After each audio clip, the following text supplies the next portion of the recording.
Good morning, everyone. It's Thursday, the 4th of March, and today we are learning to select adjectives and verbs for effect. So you've got 3 sentences on your screen at the moment. There are mistakes in them, so look at them carefully. Pause the video here whilst you complete the edits, and then press play once you're ready to see how you did. So well done, everyone. Let's go through them now. So we can see that creeping is misspelt, so we want to absolutely make a correction there. So it should actually be E in the middle there, creeping. Creeping into the cave, so this is acting as an adverbial, so we want to use a comma here. Creeping into the cave, Beowulf, capital B. Beowulf looked, so I'm missing ED on the end here. Looked out for the terrible beast, full stop. He knew it was dangerous, full stop. There are the mistakes for number 1. Number 2, show yourselves, you murderous dragon. So we have a mistake here with selves when we're referring to one dragon. So we want to change this to just an F, show yourself. I'll actually write that out just so it's clear. Yourself, show yourself, you murderous dragon. We shouldn't have a full stop here, that should be a comma. And like with yesterday's, I've put a capital letter after the speech with the verb. It shouldn't have one. And then we want the ED at the end. We don't want to drop the E, like with this one. Roared Beowulf, full stop. Then sentence 3, just then, comma, he heard a noise. This is a comma splice, so it should be a full stop. We can have a capital letter. He grabbed is misspelt. 2 B's, ED, grabbed his sword. We've got a full stop here. I think I'd actually get rid of that and have a conjunction. And he got ready to attack, full stop. You could have also had a conjunction here. So just then he heard a noise, so he grabbed his sword and got ready to attack would work there as well. So either or, either a full stop or a conjunction. If you missed any out, then please pause the video whilst you make the corrections, but continue watching if you're ready to carry on with the lesson. So in this paragraph, we're going to be writing about the battle scene between Beowulf and the dragon. We want to make it sound dramatic and exciting in order to give the reader some payoff for building up the character of the dragon and to engage and interest them. So if you think about fight scenes you've seen in TV or films or even read, does the hero win straight away? The answer is no. And why do you think that is? And that's because it's not the most exciting if your hero goes in and they effortlessly slay the monster, then it just doesn't have the same dramatic impact. You need to maybe worry a little bit or just tease the reader. You don't want to give them the exciting part straight away. Of course, you can if you want to keep your paragraph nice and short, but I do think it is nice to play with the reader's emotions and make them wait a little bit for the payoff. So in this example, this is quite a long paragraph again. We're going to write a shorter one today, but then we can have a look at where exciting verbs and adjectives have been used. So leapt here, so not just jumped, we've up-leveled leapt, leapt down and onto the back of the beast, armed with only his swords. Even the verb armed, we could have had with, but armed makes it sound like he's ready. It's more specific. Grendel, who was rearing up in surprise, like a stallion, howled in anger. So we've got a relative clause here. I don't think I'm going to use one in my model, but you can absolutely take a look at this one and take inspiration from this if you want to stretch it out. Here, verbs like writhed and thrashed, really descriptive, making Grendel sound like he's angry, with thrashed and writhing like he's wriggling away. Grendel slashed and swiped, so we have alliteration here. And in this paragraph, it contrasts Grendel and Beowulf. So it talks about what Grendel was doing here, and it continues with Grendel here, but Beowulf would not let go. We've got deliberate repetition. The hall shuddered, so this is a metaphor. The hall didn't really shudder as if a person would, so there'd be personification, but it's almost shaking with the fight and then crashing around. benches shattered. So we've got short sentences here with subject and verbs. So we're getting an idea of how destructive this fight is, but still Beowulf would not let go. So you can see that we've got this deliberate repetition of the phrasing here. And that's using the power of 3. Things work really nicely. Short sentences of repetition, adjectives work really well in odd numbers, particularly in 3s. So you can absolutely use that in yours today. I'm going with a different technique in mine. This you can obviously draw from 2. He felt a surge of power. He tugged at the ogre's limbs and ripped an arm from the monster's body. Crimson blood sprayed out uncontrollably, and he went away shrieking into the night. So lots of verbs and adjectives, but ones that have been chosen carefully and specifically to help create the image in the reader's head. So that's what we're looking for today. Please make sure that you are using them appropriately. If you are using ambitious vocabulary that you are not used to using, then please research it, use a dictionary, and just check that you understand the context of that word. We absolutely love it when you do use ambitious vocabulary, but just make sure that you are using it in an appropriate way. So we're going to move over to our writing in just a moment. Our step 1 is going to be our hero starts the battle. So I'm just going to get that ready for you now. So I've got my 3 steps. It's a slightly shorter one in terms of steps today. How the hero started the battle, how they fought, and then how the hero won. So how the hero started the battle. So we want to think about how long we want Beowulf to have waited. So the battle may start immediately. We might want to take a moment for him to go and find the monster. That's entirely up to you and what you think will fit well there. For a challenge, you may want to include feelings of excitement or tension. So maybe he could hear his heart pounding in his ears, or he could feel himself shaking, or maybe he had to take a deep breath to steady his nerves. And then thinking about how we want him to actually attack the dragon. So we might want him to skim a stone as a distraction. Maybe he spots the dragon and creeps up behind it. Does he just go running, charging ahead? What sort of approach do you want him to have when it comes to finding the dragon? So I've got my red pen now. So I don't want to use an opener necessarily. They are great to use for cohesion, but I think in this one I'm just going to have that he crept inside. So yesterday I had him entering a cave to find the dragon. So it makes sense for him to move around inside the cave. So crept. Maybe thinking about him exploring. If you want him just to start the fight right outside King Bjorn's castle, it doesn't necessarily have to go anywhere. He might just wait a moment and the dragon arrives, or maybe he just starts the attack straight away. So Beowulf crept into or through the dark chambers. So I could use shadowy chambers as well. Chambers, just so I'm not repeating a noun, cave. Passageways as well. Chambers of the dragon's lair. So lair, good noun there to make it sound like that's his hideout. Beowulf crept into the dark chambers of the dragon's lair. I could use a full stop here because that is a full sentence. But I'm going to use a conjunction, and he saw it. And he saw it lurking. So that's a good verb. So hiding but lurking. And thinking about where it would be lurking, it's hiding. We're in a cave in the shadows. Lurking in the shadows. So he's not started the fight, but we are building up to it. So for cohesion. And then I want to think about how he actually started the battle. So as I said, stealthily, so he could tiptoe behind it. He could sneak.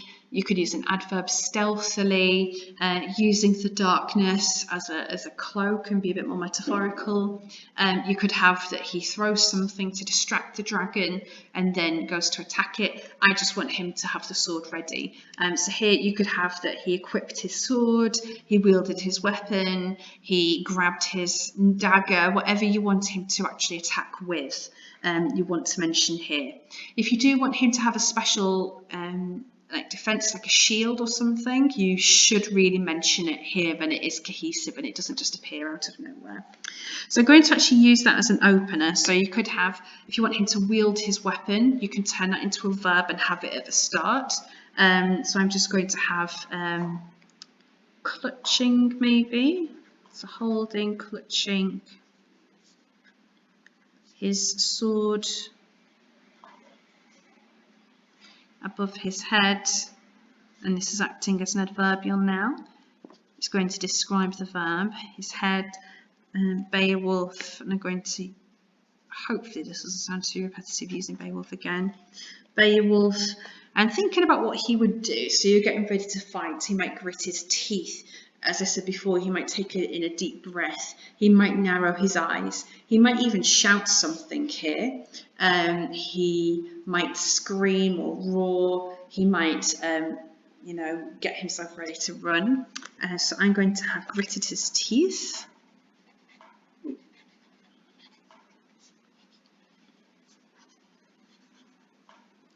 Gritted his teeth, and we could use ran at the monster, thinking about higher level verbs being really selective, dashed, charged, raced at, jumped at, might even have him leaping, or leaping, for instance, sorry. So I might have charged at the monster. Be really careful here that when you're using a mixture of nouns and pronouns, it's clear who you're referring to. So I'm just going to check mine back. So Beowulf, I've been clear, crept into the dark chambers of the dragon's lair, and he saw it lurking in the shadows. I think that's clear enough what I meant by he and it. Clutching his sword above his head, and I clarify his with Beowulf there. Beowulf gritted his teeth and charged at the monster. So I'm quite happy with that. That's 2 sentences, I believe. Yep. So now I'm onto my blue section here. So you can have a much shorter fight scene, or you can use some repetition. It's up to you. I'm going to use a little bit of repetition. I'm going to take some inspiration from the model, but not have it 3 times, although things do work well, well in a 3. So how the battle was fought, we want to tease the reader here. We don't want Beowulf to win too quickly, because that might be a little bit dull. Or just not as exciting, but of course if you want to make sure it is clear and you don't lose track of what you're writing, then absolutely make it shorter. So you might want to consider as well, if you want to challenge yourself, any near misses. So you might have the dragon swiped his tail, and Beowulf ducked, breathing fire on him, like tried to swipe him with his claws, tried to snatch him or grab him. Maybe he did actually grab him at one point and Beowulf managed to wrestle himself out of his grip. You might even have that Beowulf gets injured, and it starts to doubt his ability of being able to fight the dragon as well. So remember that power of 3, repetition, is really effective here. So if we have the dragon, so just because being clear here, the dragon, and thinking about what it could do. So if he's been charged at, so he might dash, he might attack, he might flap his wings, he might be struggling, he might be flailing, he might be ducking and diving. So think about all the different verbs there. Are there any other verbs you can think that the dragon did, using ed as an ending? So I'm going with flapped and flailed.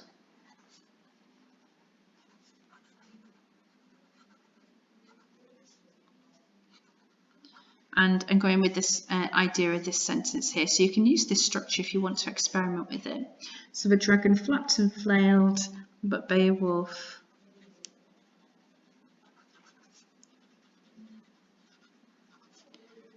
would not maybe give up. And I can use this phrase as repetition here. And then I can actually, rather than having the dragon twice, I might then have Beowulf does something here. Beowulf, so the sentence structure repeats. Oh, sorry, I didn't mean to put a comma there. Beowulf, and then thinking about what he might do, he might be hacking and hitting at it. Hacked and hit. hacked and hit at a dragon. I've used dragon at maybe Nidhogg's. So I've used dragon twice. Nidhogg's flesh. And then so you can see I've used a similar sentence structure twice deliberately. Beowulf hacked and hit at Nidhogg's flesh, but the weapon or the blade, the sword, I think I can use sword again, but the weapon would not penetrate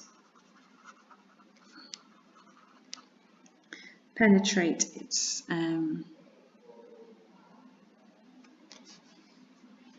Beowulf hacked and hit at Nidhogg's flesh, but the weapon will not penetrate the monster's skin. Have I used monster?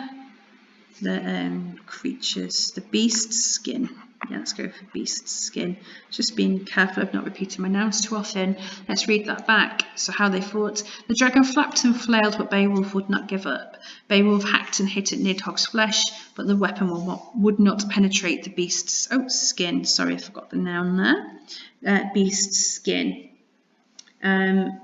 And then you can have a sentence here about how he gets some motivation or what he's thinking. I think something nice here, if you wanted to challenge yourself about how, a glimmer of doubt spun through his mind, or he started even asking questions. If you wanted to use power of 3 here, you could have questions flash through Beowulf's mind. Would he be able to do it? Would this be the end of him? Would this be that? Was he about to perish in that cave? A series of 3 questions would work nicely. I don't think I'm going to use that in mine. I will leave that open to you. But then we want here, so could we have, and then we could also have the effect in the hall around it as well. So a power of 3, we could have screams echoed, the walls shook, and something else as a statement of 3 short sentences there. I might not do that with mine, but I have included that on your vocabulary sheet as well if you wanted to use 3 of them. So what we want to think about now is a weak spot that Beowulf may find in the dragon. So what weak spots can you think that maybe other people didn't get a chance to attack the dragon in that place? Okay, so the belly maybe. We could have maybe, well, I'm going with the idea that he's going to stab him through the eye, maybe through the roof of his mouth. You might have that maybe that the cave collapses on the dragon in some way, if you have that as your final blow. You could have that the dragon, if you're on top of a mountain, falls off. Might have that the dragon's breath is reflected back if you've got the shield already. So there's lots of different ways that the dragon can be defeated. I've not used a forensic adverbial, so I'm just going to have a time, so just then, or as a last resort. Actually, that might be a nice opener. As a last resort, because he realises that he needs to try something different. As a last resort, Beowulf maybe made a risky decision or was about to try something new. As a last resort, Beowulf made a risky choice.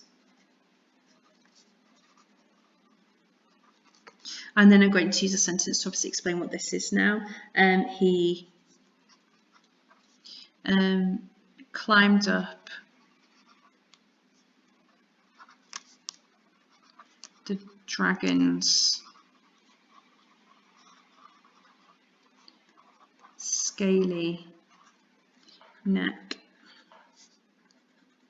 and the idea of him putting the dagger in his eye, once he's plunged or shoved or however, plunged his blade. So using another synonym. I didn't know whether to use blade earlier for weapon, but I might use it here. Blade into one of Nidhogg's eyes. I would then show the immediate consequence of that. So we've got the dragon has been stabbed in the eye. I think you can have the dragon either slumping down, maybe it stops, it might stay frozen for a moment and then fall to the ground.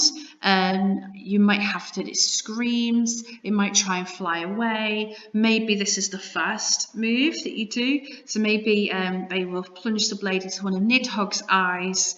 When it screamed, he stabbed it in the other, or he stabbed it somewhere else, or he did something else with it. So we want to start building up the actual death of the animal now, the creature, sorry, animal's eyes. I want him to scream. It cried a blood-curdling